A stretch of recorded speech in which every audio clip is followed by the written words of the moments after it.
বন্ধু বান্ধৱীসকল, কল্পনা কলিতা আৰু গুঞ্জন ভৰদ্বাজৰ ব্ৰেকআপৰ কাহিনীটো ইতিমধ্যে সকলো অসমবাসী ৰাইজে গম পাইছে। আহকচোন আজিৰ ভিডিঅ'টোত জানো যে গুঞ্জন ভৰদ্বাজৰ তৰফৰ পৰা কিবা ইয়াৰ বিষয়ে স্পষ্টীকৰণ আহিল নে নাই আৰু কল্পনা কলিতাৰ আপকামিং প্ৰজেক্টবোৰ কি। আহক তেওঁৰ নিজৰ মুখেৰে আমি শুনো। এখন ৰঙত চিৰিয়েল চলি আছে মেঘমল লাৰবৰী আৰু এখন চিনেমা এখন কৰি আছো, কিন্তু এইখন চিনেমাৰ মই নাম কৰি ক'ব নালাগে। সেইখন চিনেমাৰ কেৰেক্টাৰটো মোৰ কাৰণে বহুত বেছি চেলেঞ্জ চলি আছে শ্বুট আমাৰ, আৰু প্লাছ আৰু এখন হাতত চিনেমা আছে আৰু মই এবাৰ থিয়েটাৰত যাম। গতিকে আপোনালোকে গম পালে যে কল্পনা কলিতাৰ আপকামিং প্ৰজেক্টবোৰ কি আৰু তেওঁক আমাৰ সকলোৰে ফালৰ পৰা, বিশেষকৈ মোৰ ফালৰ পৰা তেওঁৰ প্ৰজেক্টসমূহলৈ শুভকামনা যাচিলোঁ। আগন্তুক দিনলৈ তেওঁ যেন এনেকৈয়ে কাম কৰি আগবাঢ়ি যায়।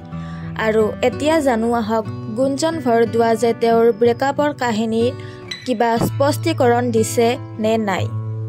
বন্ধু বান্ধৱীসকল, এতিয়ালৈকে গুঞ্জন ভৰদ্বাজৰ ফালৰ পৰা ইয়াৰ ওপৰত কোনো ধৰণৰ স্পষ্টীকৰণ আহি পৰা নাই। বন্ধু বান্ধৱীসকল, আপোনালোকে পিছে কাক বেছি ভাল পায়, গুঞ্জন ভৰদ্বাজ নে কল্পনা কলিতা? কমেণ্টত জনাবলৈ নাপাহৰিব। তেনেহ'লে বন্ধু বান্ধৱীসকল, মোৰ এই চেনেলটো ছাবস্ক্ৰাইব কৰি দিবলৈ একেবাৰেই নাপাহৰিব আৰু নতুন এনেকুৱা কিবা আপডেট আহি থাকিলে মই আপোনালোকক নিশ্চয়কৈ জনাম। তেনেহ'লে আজিলৈকে এৰিছোঁ, বাই বাই।